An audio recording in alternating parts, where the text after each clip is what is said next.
Notre silence ne nous protégera pas. Comment les femmes peuvent-elles retrouver un regard et une voix ? Nos règles, elles sont tamponnes. Non, il n'y a aucune limite à ce que nous pouvons accomplir en tant que femmes. Je rêve d'une France où les femmes qui parlent de viol sont plus écoutées que les hommes qui parlent de voile. Pour que nos vies ne soient plus classées sans suite, brisons tous les cycles de violence que nous subissons. Nos dos racontent des histoires qu'aucun livre n'a le courage de porter. Ce ne sont pas nos jupes qui sont trop courtes, mais vos mentalités. Ne nous libérez pas, on s'en charge. Les femmes courageuses, par Emma Bevivino. Épisode 2, pédophilie, inceste et boulimie. Audrey nous raconte sa traversée du désert. Je crois qu'on peut nommer les choses. J'ai subi un acte de pédophilie quand j'étais petite. Ça a commencé quand j'étais très petite.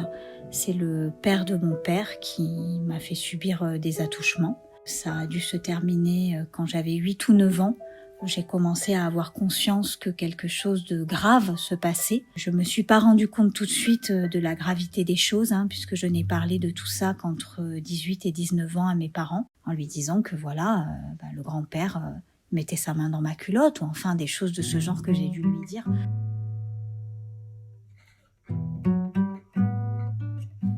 Inceste. L'inceste concerne la famille de sang et la famille élargie, ainsi que la famille par adoption. Mais le lien familial est avant tout pour la victime un lien de proximité, d'autorité, de confiance, de dépendance et d'amour. Ainsi, les agresseurs-agresseuses peuvent être dans la famille de sang comme dans la famille par alliance. Entre les mineurs, même 1 an d'écart peut suffire à établir un lien d'autorité. Physiquement, l'inceste peut être un viol, soit tout acte de pénétration. L'inceste peut aussi prendre la forme d'une agression sexuelle, constituant à imposer un toucher sur le corps de l'enfant. L'enfant peut être forcé à pratiquer des gestes de masturbation sur l'agresseur. L'inceste, c'est aussi tout ce qui concerne l'exhibition sexuelle, ou inceste moral, ou inceste sans contact physique. L'inceste, c'est aussi sous couvert d'actes d'hygiène, l'agresseur qui assouvit ses pulsions. Cette définition laisse percevoir que l'inceste n'a pas un seul et même visage.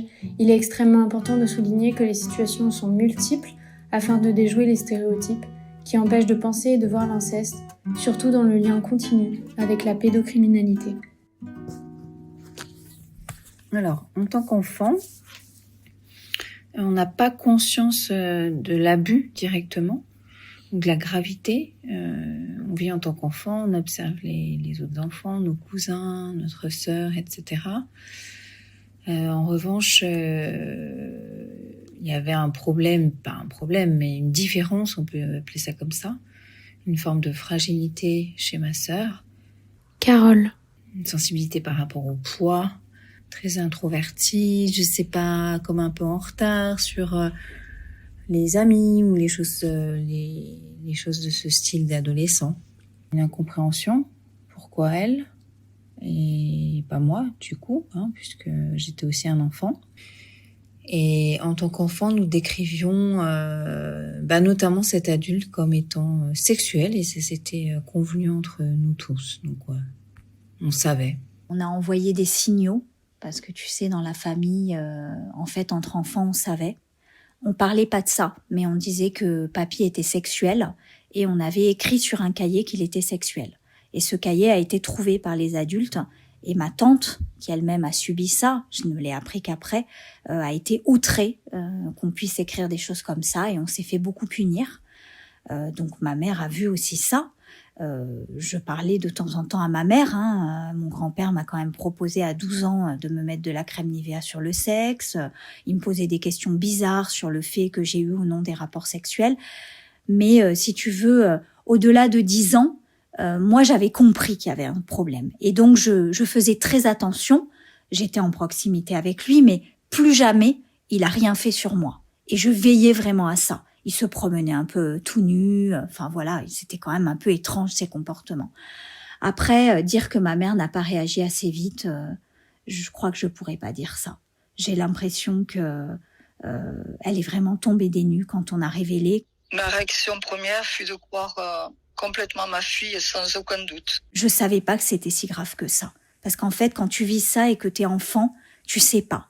D'ailleurs, moi, quand je m'asseyais sur les genoux d'un autre monsieur à 6-7 ans, je pensais qu'il allait me faire la même chose que mon grand-père. En plus, le problème, c'est que quand on te fait ça, tu peux ressentir du plaisir et donc tu te sens coupable de ça et tu comprends plus rien.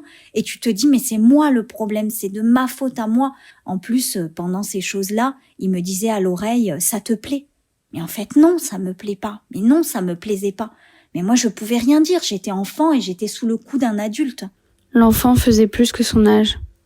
Régulièrement, des pédocriminels sont célébrés dans les médias, dans les salles du cinéma, lors des Césars ou à Cannes, sur les affiches du métro, jusque dans les salles de classe.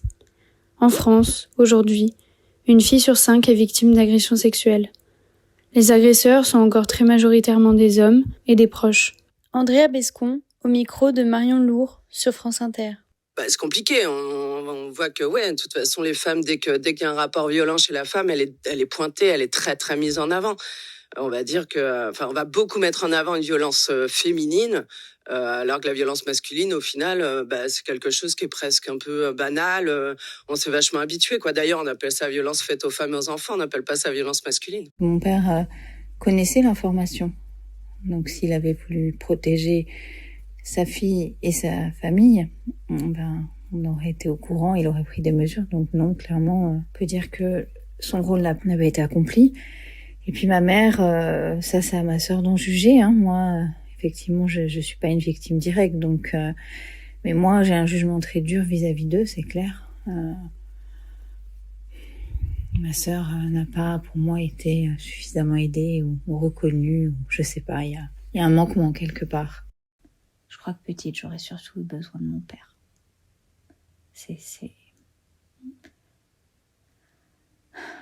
C'est compliqué, ça. Et je sais même pas si mon père est capable de l'entendre, ça, aujourd'hui.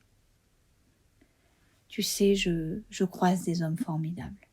Le père de mon mari, des hommes que j'ai eus dans ma vie. Je pense à Yann en particulier. Nous nous sommes quittés pas bien, mais une très belle personne. Et je crois que je rêvais d'avoir un papa comme ça. Des fois, quand je vois la relation de ma fille avec son père, quand je vois comment mon beau-père peut nous aimer, je suis admirative de ces hommes-là. Alors, je dis pas que je voudrais troquer mon père contre un de ces hommes. Il y a plein d'hommes qui ont jalonné ma vie, même dans ma vie professionnelle, qui, je pense, m'ont servi de papa de substitution. J'en suis convaincue. Des hommes qui m'ont structurée, des hommes qui m'ont dit que j'étais forte, que j'allais réussir, que j'étais brillante. Toutes ces paroles que j'avais envie d'entendre. Mais c'est vrai que, j'ai pas manqué d'une maman. Ma maman, elle a été là et elle a fait tout ce qu'elle a pu. Par contre, la figure paternelle, ça a été plus compliqué. Je sais pas si j'en veux à mon père. J'ai l'impression, en fait, qu'il est resté bloqué à l'âge de 6 ans, l'âge auquel sa sœur a dû lui révéler ça. Et puis, ils ont gardé ça comme un secret en eux. Quand il se passait ces choses pour moi avec mon grand-père, j'aurais toujours voulu que quelqu'un vienne me sauver. J'aurais toujours voulu que mon père vienne me sauver. Et mon père, il venait pas. Voilà. Et puis mon père a eu des mots difficiles. Peut-être que lui, il s'en rappelle pas, mais moi, je m'en rappelle. Quand je suis allée voir mon grand-père pour lui dire les choses en face à face, il ne savait pas que j'allais parler de ça, évidemment. Donc, ils ont accepté de m'accueillir. Mon père m'a dit, de toute façon, il y a que toi qui peux aller parler au bourreau. Voilà, je ne comprends pas pourquoi il ne s'est pas positionné, je ne comprends pas pourquoi il n'a pas été plus ferme, mais j'ai la force de lui pardonner quand même. Je l'aime, c'est mon père, et lui ne m'a pas fait du mal. Par contre, il a sans doute été, pour partie, responsable, comme il le dit lui-même, c'est une de ses phrases, responsable mais pas coupable. Je déteste cette phrase, je le comprends pas, quoi. Il y aura vraiment quelque chose que je comprendrai jamais. Le consentement. Vanessa Springora. Les pères sont pour leurs filles des remparts. Le mien n'est qu'un courant d'air. Je dirai jamais ça de ma mère parce que je pense qu'elle a fait au moment où elle pouvait faire et elle a eu une très belle réaction. Pour moi, les parents ont bien entendu un devoir de protéger leur enfant en toutes circonstances. Marie. Oui, je pense surtout avoir fait de mon mieux. Mais je suis une maman avec des failles et des faiblesses. Je n'ai pas tout vu, je n'ai pas tout su, fait, entendu, compris. et pris la mesure de certaines choses. Il est évident que j'aurai des regrets jusqu'à la fin de mes jours. De n'avoir pas senti le mal-être de mon petit enfant. Je te demande pardon, Audrey.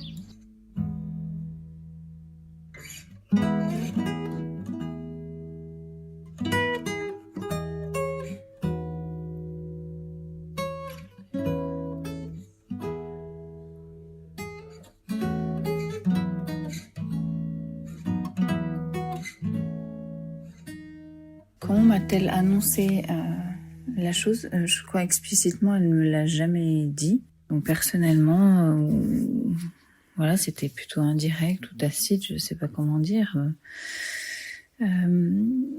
Ça s'est passé lorsque j'étais en Corse, je crois, elle avait 19 ans et moi 16 ans. Et quand je suis rentrée, elle avait parlé à ma mère d'abord, puis à mon père. Et là, tragiquement, j'ai aussi découvert ce qu'avait fait mon père, c'est-à-dire qu'il a contrôlé au moment où sa fille lui a annoncé ce drame, qu'il devait vérifier une information auprès de sa sœur. Donc, on a compris que l'histoire s'était déjà produite. Quand tu révèles ça, en fait, c'est une bombe atomique. C'est une bombe atomique, Emma. Tu casses la famille, en fait. La famille se détruit pour toujours. Parce que les gens, ils prennent parti. Il y a les pour, il y a les contre. Il y a les gens qui voudraient surtout qu'on n'en parle pas. Parce que ça fait du bazar. Parce que ça fait un esclandre. Et puis, si la famille ne prend pas une position radicale d'exclusion de cette personne, peut-être qu'il faut de la justice, peut-être que je sais pas, c'est vraiment problématique, quoi. Donc au final, ça a été une bombe atomique dans cette famille. Je crois que ma mère et ma sœur se sont totalement désolidarisées de cette famille. Mes parents ont divorcé peu de temps après, je ne sais pas si ça a un lien. Grande trahison. Surtout lorsque j'ai appris que, bien sûr, mon mari et père de ma fille savait qu'il y avait eu cette violence incestueuse sur sa propre sœur. Terrifiant. Pour moi, la maman. Encore des secrets familiaux, des non-dits qui peuvent sauver tant de choses. Voilà. Je pense que pour construire une famille, il est quand même très important de libérer la parole dans le couple. Mon mari a trahi ma confiance. Avec la famille de mon père, se sont coupés pour toujours. Lui, après, mon père a fait son chemin. Il est resté en lien avec sa famille, très en lien. Mais nous, on s'est mis même à ne plus avoir de relation avec lui. Parce que justement, il restait dans le giron de cette famille-là. Quand ma sœur l'a verbalisé, l'a exprimé, c'est plus notre famille, tout simplement. Mais évidemment que ça n'est pas un tabou. Ce qui est tabou, c'est d'en parler. Et c'est pas que les enfants n'en parlent pas. Les enfants en parlent. C'est que les parents ne veulent pas entendre ou ne peuvent pas entendre.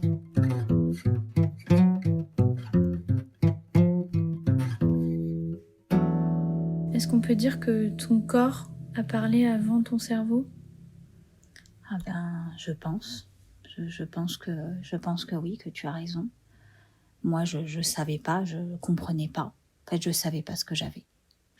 J'avais ces problèmes, j'appelais ça mes problèmes, qui venaient, qui me prenaient. Tout d'un coup, ça durait plusieurs jours. Et puis après, ça s'en allait. Et c'est vrai que je savais pas d'où ça venait. Et petit à petit, j'ai fait ce lien. Alors peut-être que c'est pas un lien univoque, ça provoque ça. Mais on sent bien quand même que c'est ce terreau-là qui a généré cette détestation du corps, le fait de se faire manger à outrance, pour se faire du mal peut-être tout simplement, après se vider totalement parce qu'on est tellement mal. En tout cas, il y avait vraiment une histoire entre le corps et l'esprit, une histoire de dichotomie entre le corps et l'esprit, parce que ce que j'ai vécu, en fait, mon esprit ne le voulait pas. Mais mon corps l'a subi, et il y a aussi cette notion de plaisir, sans doute, dont j'ai déjà parlé, et ça, c'est l'horreur, quoi. Ça, c'est l'horreur, parce qu'en fait, tu te dis, mais pourquoi, quoi? Mais pourquoi mon corps me fait ça? Mais moi, je suis pas d'accord, je veux pas. Voilà. Et là aussi, il faut beaucoup d'années, je trouve, avant de se rendre compte de ça. Mais quand on commence à s'en rendre compte, je ne suis pas coupable. Ça n'est pas moi. Non, ça ne me plaisait pas. Je me rappellerai toujours de cette phrase d'Alexandrine Bonivar qui me disait, mais quand vous venez dans mon cabinet, en fait, vous êtes toujours la même. Et cette phrase, mais ça m'a tellement marquée. Moi, j'avais l'impression que chaque fois que je vivais ces épisodes de boulimie, tout le monde me voyait. C'était sur moi, c'est comme si j'étais devenue vert fluo et que tout le monde voyait que j'avais quelque chose. Le corps marque les coups, notamment parce que l'expérience sensorielle et émotionnelle reste bloquée dans l'amygdale cérébrale, même si la conscience n'en sait plus rien. Lors d'un événement créant un stress extrême, comme une agression incestueuse, des mécanismes biologiques de sauvegarde nous permettent de survivre par une déconnexion entre l'esprit et les éprouvés physiques et émotionnelles causées par la violence. Cette dissociation est obtenue par la production par l'organisme d'hormones anesthésiantes qui empêcheront le fonctionnement normal de mémorisation. L'hippocampe ne peut pas faire son travail d'endocage et de stockage de la mémoire. Celle-ci reste dans l'amygdale sans être traitée, ni transformée en mémoire autobiographique. Cette mémoire émotionnelle, boîte noire des violences, piégée hors du temps et de la conscience, est la mémoire traumatique. Ainsi, les conduites dissociantes, boulimie, anorexie, mise en danger physique ou sexuel, permettent aux survivants et aux survivantes de ne pas succomber de désespoir, au moins pour une part d'entre eux, tout en protégeant les auteurs. Muriel Salmona a décrit comment notre organisme nous permet de survivre à un état de stress traumatique par la production de drogues anesthésiantes, morphine-like et kétamine-like. Cette dissociation permet non seulement de ne plus ressentir la souffrance et la violence infligée, elle peut aussi créer un état pseudo-agréable, au même titre que les drogues exogènes. Sans protection, sans reconnaissance, sans consolation, les victimes n'ont pas d'autre choix que de chercher à se maintenir dans cet état de conscience modifié par tous les moyens disponibles. Une mémoire soumise à la loi du silence, amnésie et système de domination, Soknafol, dans la culture de l'inceste. Moi, je me trouvais horrible, hein. Je vais te le dire très, très honnêtement, hein. Je me trouvais moche. Après, j'ai toujours été quand même assez libre dans ma sexualité, mais je peux pas supporter qu'on me contraigne, voilà. Mais peut-être que ça c'est normal et qu'il faut jamais contraindre personne, hein, évidemment, mais voilà, la moindre contrainte, c'est pas possible pour moi, vraiment c'est pas possible. Tu évoquais peut-être dans une de tes questions des choses, des images qui te reviennent. Ça m'est très rarement arrivé dans ma sexualité, mais ça m'est arrivé une fois avec un partenaire que j'avais et qui sans doute ne comprenait pas qu'il m'imposait des choses. Voilà. Donc après j'ai fait mes expériences, je ne les regrette pas. J'ai cherché, je pense, longtemps, un compagnon, quelqu'un qui me comprenne, mais peut-être comme nous toutes. Mais je dirais pas que ça a eu un impact terrifiant sur ma sexualité. Ça a plus eu un impact terrifiant sur moi. Ma relation entre moi et moi. Le fait de m'aimer ou de pas m'aimer, le fait de me détester. Je crois que des hommes parfois m'aimaient plus que moi-même. Je crois que c'est un peu des personnes indirectes. Des personnes qui savaient pas, mais qui m'ont apporté beaucoup. Des hommes que j'ai rencontrés dans ma vie. Des amis à qui j'ai parlé, mais j'ai parlé à peu de personnes de tout ça, Emma, tu sais. J'ai parlé peut-être à mon amie Adeline. En tant qu'amie, j'ai aidé Audrey au mieux que j'ai pu, en étant l'épaule sur laquelle elle pouvait se reposer. Et dès que je pouvais m'occuper de ses filles, ou de discuter avec elles, ou de m'en occuper pour les emmener à l'école ou autre, ou en tout cas être présente, j'ai toujours été là pour elles. Devenir parent, quand on a subi soi-même des choses comme ça dans des âges petits, c'est une forme de miroir. Et en fait, on voit ses enfants, on se voit petit en fait. Et on se rend compte à quel point un enfant, c'est vulnérable finalement. L'enfant, il t'écoute, il est là, il est avec toi, tu es son guide. Tu dois t'occuper de lui. Et donc, si le fait de s'occuper se passe mal, eh ben, ça peut générer quelque chose de terrifiant parce que l'enfant, en fait, il te suit. Il fait ce que tu lui dis, ce que tu lui demandes. Il y a une forme de vulnérabilité. Donc, quand mes filles étaient petites, ça m'a généré un malaise et une espèce de vertige, parce que je me suis vue, en fait. Je me suis vue petite et j'ai vu à quel point j'ai pu être à la merci de mon grand-père. Et je me suis demandé comment et qu'est-ce qu'on pouvait avoir dans la tête pour traiter un enfant comme ça. Moi, j'ai eu ma première fille très jeune, presque inopinément. On fait l'amour, on a un enfant, hop. Je crois que je voulais vraiment devenir maman et je crois que le fait de devenir maman, ça a fait partie de ma thérapie en fait. Ça aussi, c'est dur à dire, mais j'arrivais pas à me soigner pour moi. Alors de là à dire que j'ai eu un enfant pour me soigner, je dirais jamais ça, mais vraiment jamais ça. Mais par contre, quand je suis devenue maman, même si ça a pris un certain temps, puisque j'ai eu mes 2 premiers enfants, avant de commencer à me faire soigner, que le père de mes enfants me dise « il faut y aller, tu peux pas rester comme ça », je voulais être une maman normale, entre guillemets. Ça, c'était vraiment ce que je voulais. Et donc, je me disais, c'est pas possible, je peux pas être une maman qui se fait vomir dans les toilettes un jour sur 2. C'est pas possible, quoi. Faut que j'arrive à être autrement pour que mon énergie, elle aille ailleurs que dans toutes ces questions. Donc, je dirais que le fait de devenir maman, ça a été un moteur aussi pour avancer et pour avancer vers la paix avec moi-même. Même si, voilà, j'ai pu être une maman top, une maman pas top. Enfin, voilà, être parent, c'est difficile. J'ai eu des grosses périodes de peur, même à la naissance de mes enfants, leur nettoyer les parties intimes et tout, c'était compliqué pour moi. Voilà, je me disais, c'est pas possible, mais je vais y arriver. Mais bien sûr que tu y arrives, parfait, tout est super. Mais voilà, t'as des trucs qui te reviennent. Surtout se dire, mais c'est ce qui m'est arrivé, mais est-ce que moi je vais être aussi pédophile, quoi? Quelle horreur, mais comment c'est possible ce truc? Comment face à un enfant on peut faire ça? Je suis face à mon père et je raconte l'histoire de celle qui ne voulait pas, celle qui n'a pas dit non une seule fois, celle qui ne s'est pas débattue. Ils me diront « Pourquoi tu n'as pas dit non? Pourquoi tu n'es pas parti? Pourquoi tu l'as revu après? Pourquoi tu as menti? Pourquoi tu en fais un drame? Pourquoi tu fais toujours des drames ?» Certains penseront que je fais des histoires pour rien. Loulou Robert, zone grise. Elle s'attache dans un style percutant et rageur à effacer le gris de cette zone où rien n'est noir ni blanc. Au-delà de son histoire personnelle, Loulou Robert raconte celle des filles et des garçons, de leur éducation, parce que tout part de là. Donc, t'étais beaucoup dans la peur et tu vas beaucoup éduquer tes enfants sur ton corps est à toi, personne n'a le droit de te le toucher. Voilà, j'achetais des livres aux filles, je leur lisais, même peut-être un peu petite. Je me suis beaucoup assouplie avec les années, beaucoup assouplie. Et depuis, je pense que j'ai fini cette thérapie et que j'ai avancé et que j'ai aussi mon mari en qui j'ai confiance, avec qui on a une très belle relation. Je suis moins arc-boutée. Je sais que le mal, le bourreau, il peut se cacher partout. C'est un peu terrible d'être parano comme ça, mais donc je suis toujours un peu sur le qui-vive. Audrey est une maman qui est arrivée avec ses 2 filles, donc elle était seule pour pouvoir s'occuper de ses 2 enfants. Donc elle a toujours été une femme courageuse, engagée auprès de ses enfants, toujours à leur écoute et à s'occuper d'elles au mieux qu'elle a pu faire. C'est pas des choses dont tu parles, tu sais. C'est des choses déjà difficiles. En plus, quand tu as des troubles boulimiques pendant 15-20 ans de ta vie, tu as honte en fait. Tu as honte, tu fais ça seule. C'est très difficile.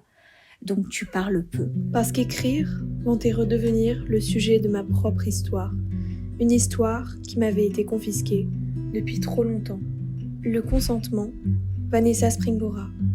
C'est étrange, je ne sais pas comment l'expliquer, mais c'est vrai qu'à chaque fois que je m'exprime, et j'essaye de m'exprimer pas trop, parce que moi je voudrais laisser place à la littérature et aux livres, donc voilà. Camille Kouchner, à l'occasion de la sortie de son livre « La Familia Grande ». Je me sens plus dans la transgression quand je parle, quand j'écris.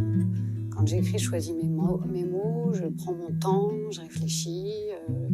Et puis il y a la forme qui compte énormément lorsqu'on écrit. Lorsqu'on parle, la forme compte aussi, mais elle est moins travaillée. Quand tu parles, si tu veux, tu structures une sorte de néant que tu as à l'intérieur. Et en plus, avec le travail du thérapeute, il va te dire des mots. Et ces mots qu'ils te disent te font énormément réfléchir. Donc j'ai toujours beaucoup parlé.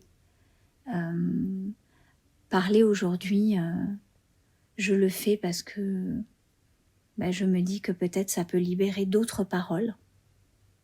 Voilà, après je n'ai jamais parlé ni dans des associations ni ailleurs parce que je suis devenue égoïste. Après j'ai eu envie de vivre. J'ai eu envie de m'occuper de moi, j'ai eu envie de faire un autre enfant, j'ai eu envie d'aimer, j'ai eu envie d'être libre, j'ai eu envie que ma vie soit magique. Mais par contre, je suis toujours là et prête à parler et à aider s'il le faut. Voilà, ça c'est quelque chose que je garde toujours. S'il faut être là pour d'autres qui ont vécu ou témoigner du fait qu'on peut s'en sortir, je le ferai toujours volontiers.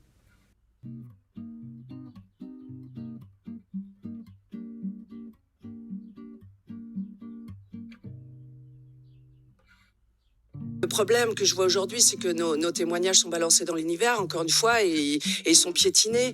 On me parle beaucoup du courage. On me dit, oh là là, André Bescon, vous avez du courage. Et témoigner, j'en ai marre. Moi, quand on me dit que j'ai du courage, je m'en fous, en fait. Vous en avez quand même. Ouais, mais je m'en fous. Enfin, je fais pas ça pour avoir du courage, pour qu'on me dise que c'est vachement bien ce que je fais. Je m'en fous. Ce que je voudrais, c'est que l'espace politique s'empare enfin de la question et qu'on arrête de faire des farandoles. Et puis les événements sont devenus tellement douloureux que je me suis dit qu'il fallait faire quelque chose, mais ça n'a pas été simple parce qu'il y avait des histoires de prescription. J'ai donc pris contact avec une avocate à un moment donné de ma vie pour comprendre finalement que comme mon grand-père était un ascendant et qu'il avait un lien de parenté avec moi, la prescription était plus étendue que ce que j'avais imaginé au départ avec la psychiatre qui me suivait. Et donc, une action en justice était possible. Et à partir du moment où j'ai écrit, la justice compétente entre Besançon, où j'habitais à l'époque, et Toulouse n'a pas été claire. Et la justice a mis 2 ans à me répondre. Il faut qu'on réfléchisse à la prescription, il faut qu'on réfléchisse à la notion de mémoire traumatique. Il y a plein de choses qui ont été laissées de côté. Même si, encore une fois, moi, je ne peux que me réjouir de l'avancée des textes. Maintenant, je me méfie aussi, je suis juriste, même si je suis très heureuse d'écrire des livres par ailleurs. Il y a un gap entre la théorie et la pratique. Adopter des textes de loi sans donner de moyens pour que les magistrats soient formés, pour que à l'école, il y ait plus d'aide, pour qu'ensuite, il y ait une prise en charge des victimes, etc. Bon, c'est un peu pieux, quoi. Donc j'espère que ça va aller plus loin que ça. En principe, la justice est la même pour tout le monde, André Bescon. Moi, j'aimerais bien, ça c'est un concept en France. C'est-à-dire C'est-à-dire que non, la justice, elle est ultra complaisante avec la violence masculine. On le voit bien, hein. Il y a 0,6% des auteurs de violences sexuelles qui vont en prison, qui sont condamnés. Je parle même pas de prison, c'est une connerie. Qui sont condamnés. Non, on peut pas parler d'une justice égale pour tout le monde. Là, on a Priscilla Majani qui est une femme qui a essayé de protéger sa fille de l'inceste de son père, qui a fui en Suisse. Là, elle est en prison, elle, par contre. Et le jour où la procédure aurait pu s'ouvrir, ils m'ont appelé. Mon grand-père était décédé quelques jours avant. Quand l'inspecteur m'a appelé, voilà, je lui ai dit qu'il était décédé. Il m'a dit, voilà, madame, faut vous faire soigner, madame. Faut vous faire accompagner, madame. Je peux rien vous dire de plus. J'étais dans un cadre professionnel. J'ai cru que j'allais sortir dans la rue, hurler, pleurer, je sais pas. Donc ça a été compliqué. Et puis finalement, en y réfléchissant avec le temps, c'est un peu dur ce que je vais dire, mais je crois que j'ai préféré mener mon propre chemin, aller voir mon grand-père, affronter ça, avoir ce courage, aider, épauler par le père de mes filles et mon beau-père à l'époque, faire un parcours avec mon père, avancer, cheminer, et voilà. Et j'ai fait ce que j'ai cru possible et j'ai affronté les choses. Non pas que l'action en justice ne soit pas importante, ne soit pas nécessaire et n'aurait pas donné quelque chose, mais je me suis dit que c'était comme ça, que c'était le destin, que la page s'était tournée, que moi j'avais fait mon chemin et que voilà, j'avais dit à cette personne qu'elle était le bourreau, que j'étais la victime et que chacun avait sa place. Donc c'est pas pour dire de ne rien attendre de l'action en justice, mais ça peut être très dur, ça peut être très compliqué, ça peut nous les victimes nous mettre beaucoup à mal. Donc voilà, je pense qu'un chemin personnel, peut-être en parallèle, l'action, ça peut être très aidant.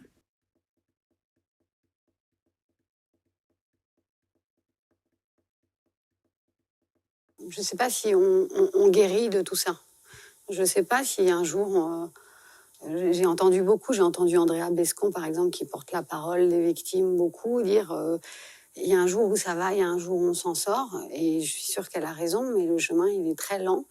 Je crois que c'est une volonté d'abord. Il faut avoir la volonté d'émerger de ça. Le père de mes filles, Emma et Louise, Pietro, m'a beaucoup aidée. Il m'a poussée à me faire soigner, chose que je ne voulais pas parce que j'avais l'impression que j'allais mourir si je me faisais soigner. Et donc si je parlais de tout ça à quelqu'un. J'ai eu la force d'y aller quand même. Ça a été vraiment des moments très difficiles, avec envie de mourir, avec envie de se faire interner dans un hôpital psychiatrique. Voilà, jusqu'à ce que j'aille parler à mon grand-père, les yeux dans les yeux, vivre. Ils sont à leur place, et toi, t'as ta place. Audrey est une femme très courageuse. Elle a toujours été d'un courage exemplaire, toujours été forte et en même temps fragile. Donc, ce qui faisait ce côté sympathique où on a envie toujours de l'aider et d'être au plus bon soin pour elle, quoi. C'est une femme très très courageuse à plusieurs aspects. Elle a un courage et une patience.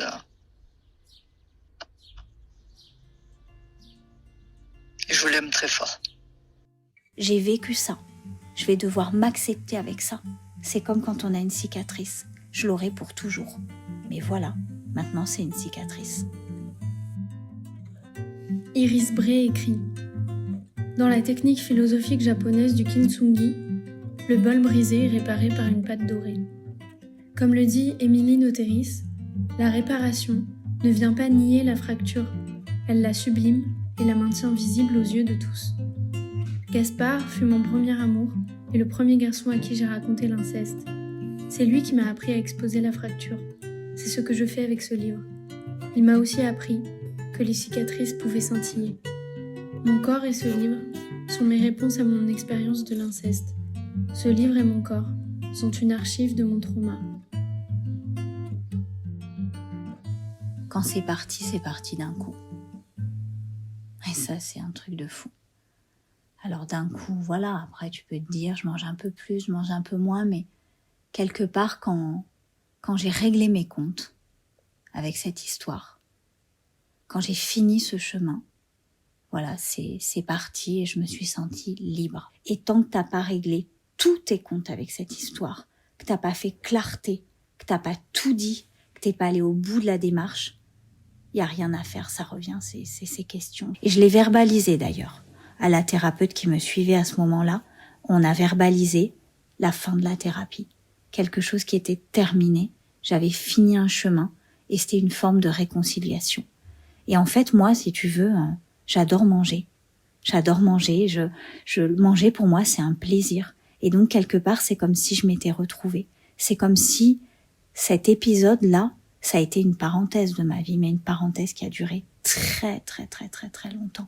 Comme si tu veux, on m'avait volé une partie de ma vie. Entre guillemets, j'aime pas ce truc et l'idée de dire que j'ai plus été maître de ma vie.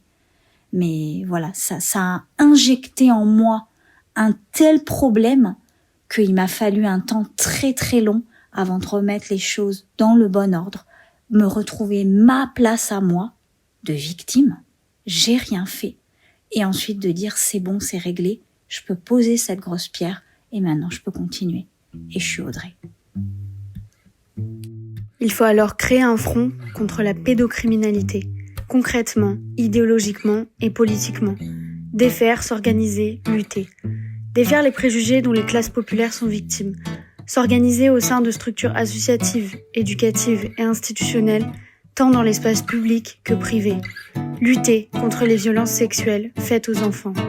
Ce projet politique est évoqué par Fatima Ouassak dans son ouvrage La puissance des mères. L'ouvrage est un véritable projet politique au service des mères des quartiers populaires, qui invite à les considérer comme véritables sujets politiques et révolutionnaires. Elle évoque ainsi la pédophilie en tant qu'engrenage au système répressif violent de l'État. Les chiffres relatifs aux condamnations de pédocriminels montrent que les mères ne peuvent pas compter sur le système policier et judiciaire. Apprenons à l'enfant à crier de toutes ses forces, ça lui servira de toute façon. Apprenons-lui la notion d'intimité et de viol d'intimité dès son plus jeune âge. Apprenons-lui à refuser et à respecter le refus de l'autre. Apprenons à l'enfant à se défendre physiquement, à nos filles aussi. Demandons-lui systématiquement si ça va quand elle rentre à la maison. Regardons-le dans les yeux pour lui demander comment s'est passée sa journée et sa nuit. Encourageons nos enfants à raconter, à se raconter, même si le prix à payer parfois est qu'ils racontent partout que le gâteau prétendument fait maison est en réalité acheté à la pâtisserie du coin. Ces petites gênes occasionnées seront toujours moins graves qu'une agression tenue secrète. N'encourageons pas l'enfant à se taire, à taire des choses qui le gênent, à avoir honte du mal que d'autres lui font. Ne forçons pas l'enfant à avoir des contacts physiques, bisous ou embrassades s'il ne le souhaite pas, même si c'est avec un membre de la famille. Soyons vigilantes, y compris dans notre entourage proche. Ne soyons pas dans le déni. Créons les conditions pour que l'enfant ait confiance en nous. Ce sont les parents qui font taire les enfants. Voici comment s'achève le livre de Camille Kouchner. Et ce sont sur ces mots que s'achève cet épisode. Audrey. Ici, il n'y a plus de parents ni de grands-parents. Il n'y a plus que toi et moi. Voici donc ton silence. Un silence qui s'est transformé en voix. Parfois, les enfants sortent du silence leurs parents. Vous venez d'écouter l'histoire de ma maman. C'était Les Femmes Courageuses par Emma Bevivino. Musique originale Raphaël Nibar. Merci à ma sœur, Louise Bevivino, et à mes amis pour les conseils, le courage et les soutiens. Pour connaître l'avancement du projet, suivez-moi sur l'Instagram Les Femmes Courageuses Podcast. Pour participer, aider ou partager les sujets que vous aimeriez aborder, écrivez-moi à l'adresse lesfemmescourageusespodcast@gmail.com. Il était une voix des femmes, à nous d'accueillir son écho et de nous en inspirer. L'émancipation est possible, écoutons-la.